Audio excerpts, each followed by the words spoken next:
বিপদে আপদে পড়বেন। পুরা দোয়াটা হাদিস শরীফে এসেছে, আমার সাথে পড়েন।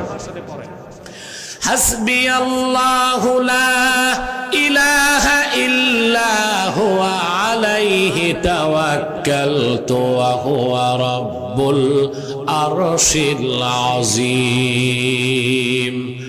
হাদিস সাক্ষ্য দেয়, আল্লাহর কোন মুমিন বান্দা যদি ফজরের পর 7 বার এই দোয়াটা পড়ে, মাগরিবের পর 7 বার পরে, আল্লাহর রহমতের চাদরে বান্দা লেমিনেটেড হয়ে যাবে।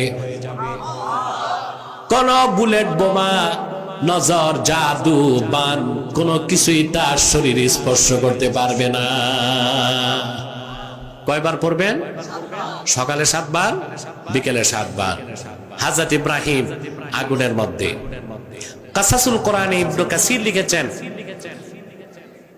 হযরত ইব্রাহিম আলাইহিস সালাম যাকে বাবা বলতেন, আজার, সে প্রাসাদের ছাদ থেকে আগুনের দিকে তাকাইছে।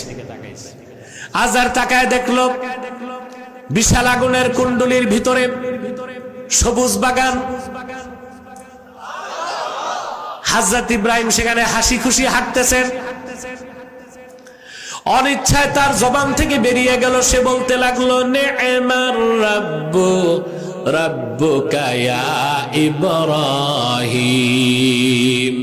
আরে ইব্রাহিম, সত্যি আজকে তোমার রবের পরিচয় পেলাম।